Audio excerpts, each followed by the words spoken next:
Hi, I'm Micah Halpern. Thank you for joining me today as I do some thinking out loud. Our first segment is called Background Briefing.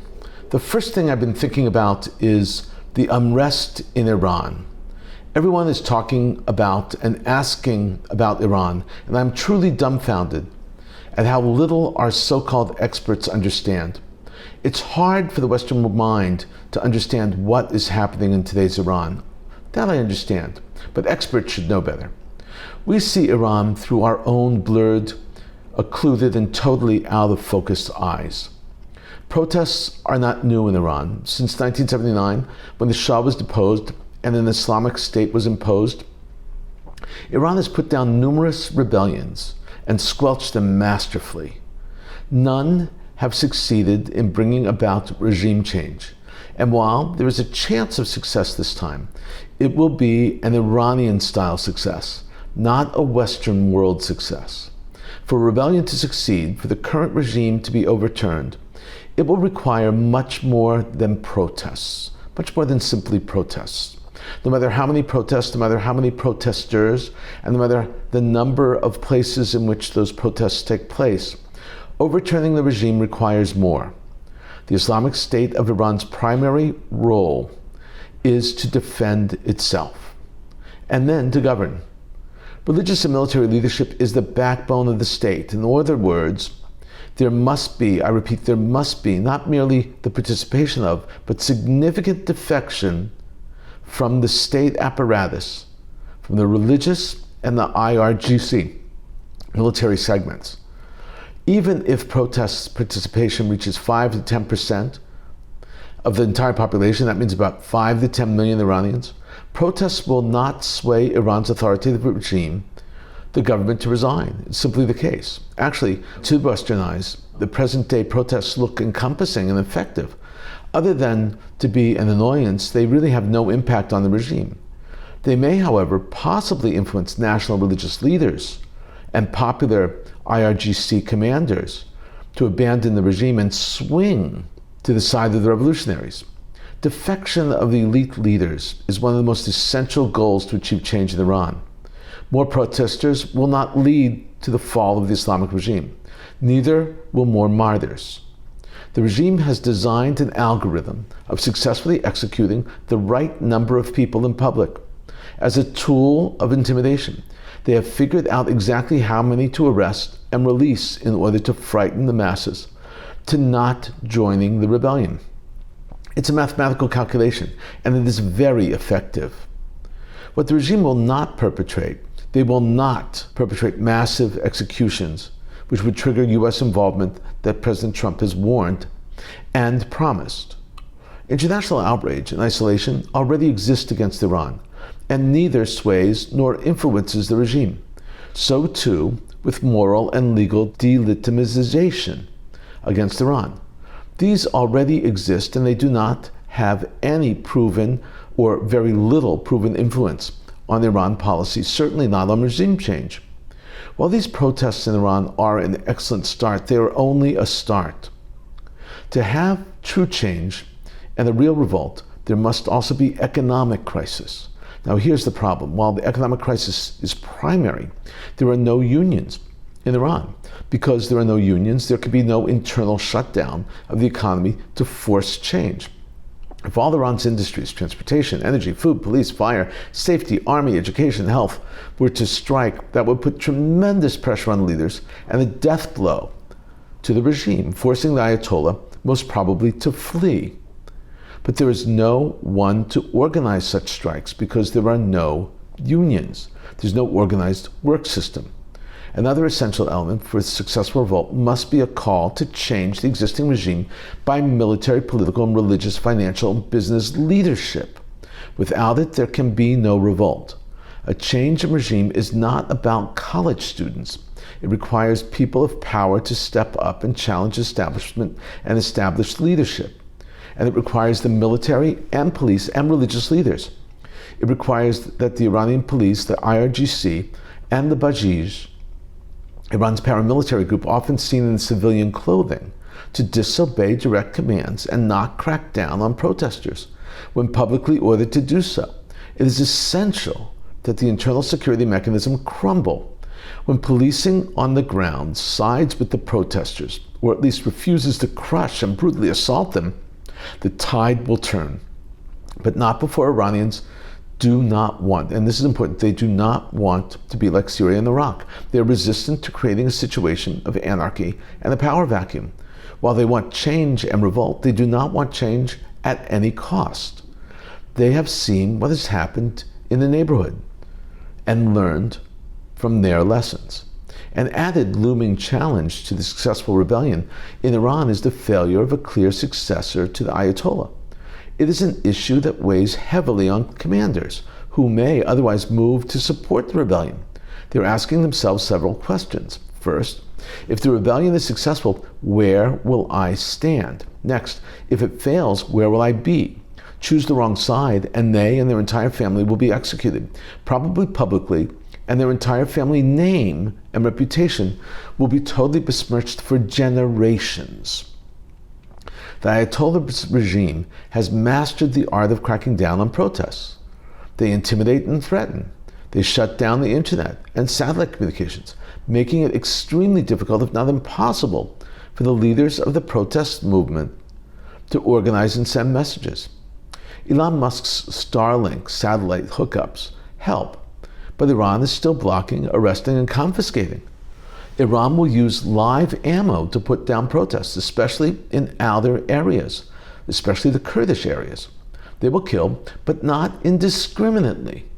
They will kill enough protesters to deter, but not enough to provoke the ire of President Trump in the West.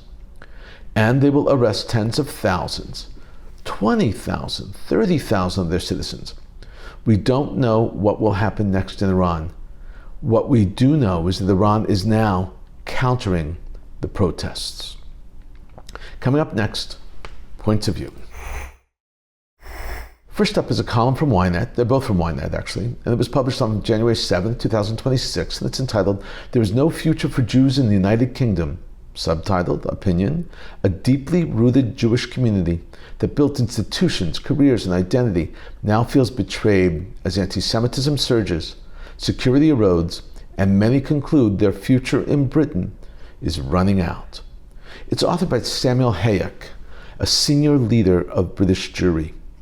This is how he begins. Are we approaching the end of centuries of Jewish presence in the United Kingdom? This is not only about the dramatic rise in anti-Semitic incidents since October 7th, nor solely about the wave of anti-Israel demonstrations that have effectively turned into protests against Jewish existence itself. It's not just about the loss of basic personal security, the fear of wearing a Star of David, of fixing a mezuzah, or appearing visibly Jewish in public.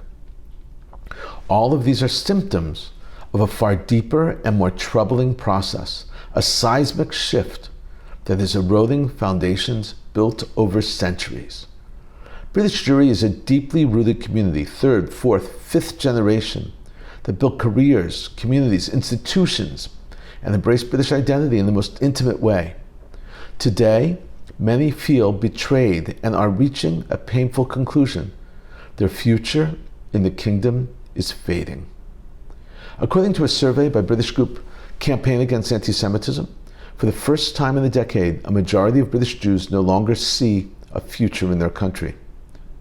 61% said they had considered leaving Britain over the past 2 years. Hayek suggests that the British government laid the groundwork by not enforcing the laws against anti-Semitism earlier. He continues, "For years, British governments chose not to fully enforce existing laws against anti-Semitism, attempting to maintain a false balance of interest. Law enforcement operated under the assumption that strict enforcement could trigger widespread violence from the Muslim communities, while potential harm to Jews was seen as an acceptable price. This is not liberalism, it is surrender," Hayek says. Hayek now gives us numbers, and they are shocking. Listen to this. The number of anti-Semitic attacks literally rose from a few hundred to over 4,000 per year.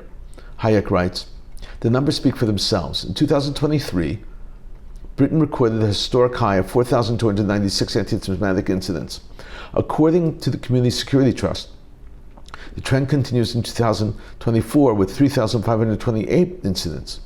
In the 1990s, only dozens or a few hundred incidents were recorded annually. Acting against it now, he says, is not useful. It's a waste of energy and time. Hayek writes, "It is too little too late. European anti-Semitism did not begin with Muslim immigration, but in recent decades it has been suppressed and disguised as criticism of Israel. Democratic systems enabled extremist migrant leadership to use political tools to exert disproportionate influence over issues that should have been self-evident, such as enforcing public order and protecting Jewish communities. The latest war unleashed anti-Semitism in its full force and enabled the resurgence of classical Jewish exclusion. A recent campaign against anti-Semitism survey found that the most serious threats perceived by British Jews come from Islamist extremists, cited by 96%, and the radical far left, cited by 92%. In conclusion, Hayek writes that it's time to wake up and act. I'm not trying to incite panic. I'm calling on Jews to open their eyes. Britain today no longer guarantees a safe Jewish space.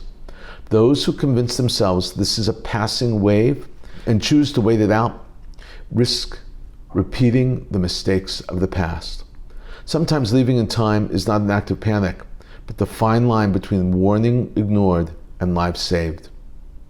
This is a very sad story, and I fear Hayek might be correct, and this may be very well the end of British Jewish history. Next up is another column from Ynet. This one is about New York City's new mayor and what he symbolizes.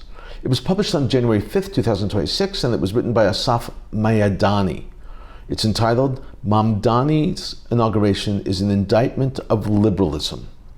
Subtitled, opinion, Zohran Mamdani's rise challenges liberalism from within, using its language to reject its core.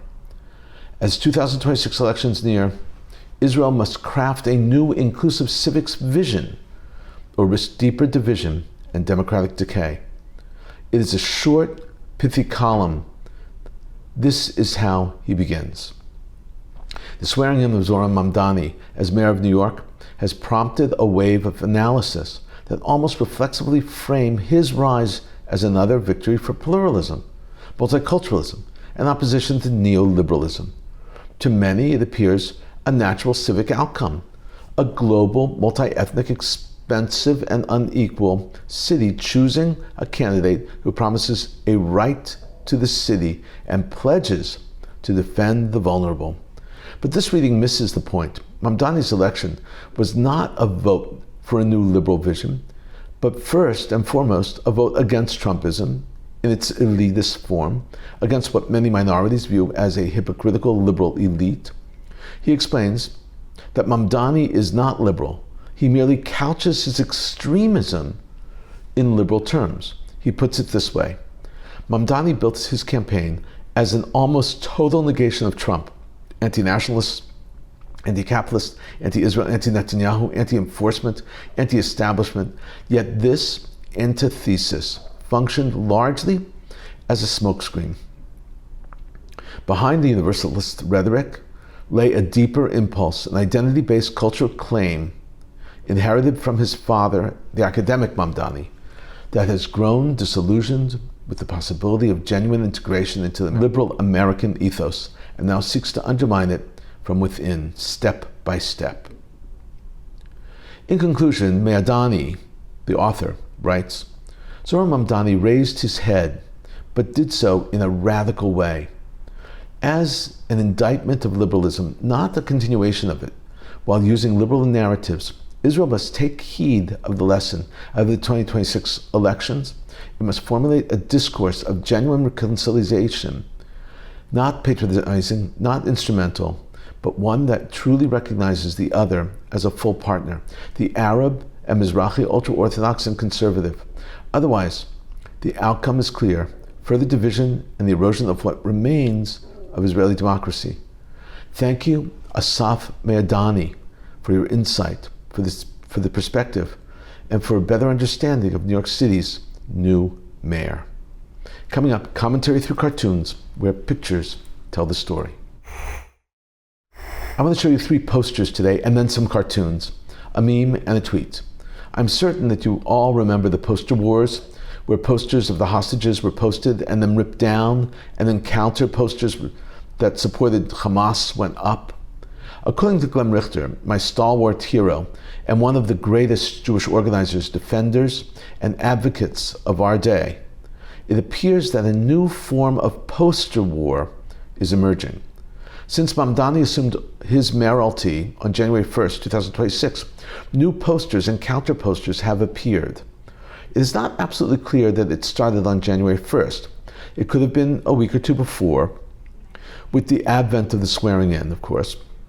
But the essential point is that Mamdani has set the tone for these posters. This first poster is very hateful. It portrays a one-eyed Jew spinning a dreidel, money scattered all over, wearing a Jewish cap. On the base, it reads, Jew York, as it does on the right side going down. On the left, it probably reads Israel. And on the dreidel, there are 6 letters, ISDRES. I do not know what that means or symbolizes. It could just be for disorder. The cartoonist is telling everyone that New York is Jew York. And the Jews are awful, money-grubbing people. Just horrible. Next up is a less offensive, but still offensive cartoon or poster. It reads, Let Gaza live, and bread, not bullet. On the sides, it reads, Free Palestine. This third and final poster has a Star of David, I Love New York, Star of David there. I interpreted this as one of the pro-Jewish, pro-Israel posters, countering the others, but you never know. Now on to more political issues. This cartoon includes Maduro, Bibi, Trump, Putin, North Korean dictator, the Saudi prince, and the Iranian Ayatollah. The caption reads, Which corrupt tyrant will be toppled next? This is a little bold and way out of the line. Lumping all of these people together as tyrants is awful. Next up is a cartoon, and it's prophetic. The caption reads, Anything to distract from the Epstein files. It depicts Trump bombing Syria, and the cartoonist says, Next stop, Venezuela. How did the cartoonist know that a month in advance that was going to happen? Just wondering. Prophetic. Next up is a sad depiction of the Democratic Party. My parents and grandparents would not recognize the Dems today. This cartoon is entitled The Democratic Anti-Semitic Party. It is so sad because the Democratic Party was the natural home for Jews and lovers of Israel for generations, from the very first moment they stepped foot on U.S. soil. This next is a meme, and it is hilarious. Greta Thunberg is trading Palestinian flags for Venezuelan flags. The cause of the month may have just switched. And finally, this is a tweet from X by Hen Mazik. It is very funny. He brings a headline that reads, Hamas condemns U.S. attack on Venezuela, abduction of Maduro and his wife. And Mazik, in his tweet, then comments, so now they have a problem with kidnapping? He's referring to Hamas, obviously. That's hilarious. In a moment, more of my own perspective and a few predictions. During an interview with the New York Times, U.S. President Donald Trump addressed possible Chinese activity in Taiwan, saying it depends on President Xi Jinping. According to Trump, he, that is Xi, considers Taiwan to be a part of China, and what he's going to do depends on him. The American president then somewhat qualified his remarks by adding, I expressed to him that I would be very unhappy if he did that, and I don't think he will do it. I hope he won't do it. We will watch and wait and see what happens. That's so classic Trump. Do it, don't do it. I hope he won't do it. Following up on our background briefing, tens of thousands of people are now taking part in protests in major cities across Iran, including the capital Tehran. This report comes to us from the news site Iran International, which is associated with the country's opposition. In an official statement, the Jordanian army announced that the armed forces, through the Royal Air Force, carried out operations against targets belonging to ISIS in Syria. So it was in Syrian territory, but they were ISIS, as part of efforts to combat terrorism. According to the Jordanian army, these operations were conducted in coordination with partners within the international coalition, in which Syria also participates. Yad Vashem condemned Russia's decision to commemorate for the first time the Nazi genocide of the Soviet people without mentioning Jews. Yad Vashem's statement reads, "The decision of the Russian Federation omitting any reference to the horrific crime of the Holocaust is another distortion of history." Yad Vashem condemns the attempt to manipulate historical facts about Nazi persecution for current political purposes. Consul General in New York, Ophir Akunis, responded to reports printed in various news media in Israel as well as in the United States that employees of the Israeli bakery chain Bread's Bakery are demanding that the owners sever ties with Jerusalem. The Consul General blamed Mayor Zoran Mamdani. He said, "It takes a lot of nerve and audacity to demand that Israeli and Jewish business owners not use Israeli and Jewish symbols in their own businesses." Here in New York City, this is a direct influence from the bad and anti-Israeli spirit that the mayor brings with him. I agree. It's sheer audacity. We would call that chutzpah. The Iranian hacker group Handala claimed to have exposed a Mossad agent who directs operatives in Iran. According to the hackers, the Mossad agent was involved in riots in the country. Foreign Minister Gideon Sa'ar said that the attacks by Syrian regime forces on Kurdish minority in Aleppo are serious and dangerous. Sa'ar added the international community in general, and the West in particular, have a debt of honor towards the Kurds who fought bravely and successfully against ISIS. Systematic and murderous suppression of various minorities in Syria contradicts the promise of a new Syria. New York City Mayor Zoran Mamdani condemned once again the protests outside the synagogue in Queens, where pro-Hamas chants were heard. And for the first time ever, the new mayor publicly stated that Hamas is a terrorist organization. In his words, "There is no place in our city for calls supporting a terrorist organization. We will continue to ensure the safety of New York residents entering and leaving places of worship, as well as the constitutional right to protest." While Mamdani has condemned Hamas in the past, saying they committed shocking war crimes and should disarm, this is the first time he's explicitly referred to them in this way, labeling them as terrorists. Israeli basketball player Deni Avdija, I mentioned him last week, set a new season record of 41 points and led Portland to a 103-102 home win over the Houston Rockets. The Portland Trail Blazers, fourth consecutive victory and sixth in their last 7 games, improving their record to 18-20. This is also Avdija's highest point total with Portland, while his career high is 43. That was set with Washington in February 2024. Good going. The Foreign Ministry announced that the Oceanian state of Samoa will open an embassy in Jerusalem this year. Foreign Minister Gideon Sa'ar invited the Prime Minister of Samoa, Lauli Lafofo Schmidt, to Israel. Samoa will be the third Pacific island nation to open an embassy in Jerusalem, following Papua New Guinea in 2023 and Fiji in 2025. We've been thinking out loud about a lot today. Now that you know what I've been thinking, let me know what you're thinking. Email me at micah@jbstv.org. Tweet me at Micah Halpern. Tell me what you think. Before we end, let me leave you with one piquante piece of information. This is a short clip of an IDF combat soldier named Ariel Kokashvili. His friends call him Coco. Coco lost army buddies when they ran over a bomb in Gaza. He was the only survivor. He lost 6 of his friends. His injuries were enormous. He lost both legs above the knee, smashed his skull, had massive injuries to both hands, and lost a kidney. There was shrapnel throughout his body.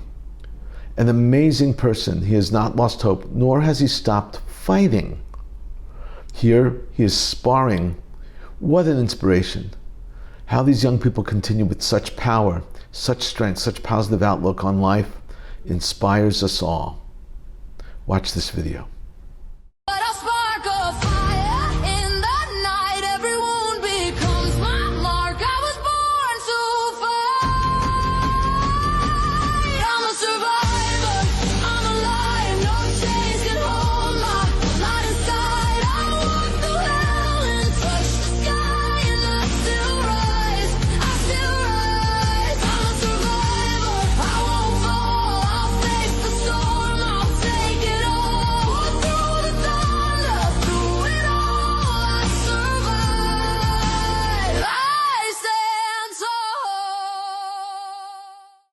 I'm left speechless.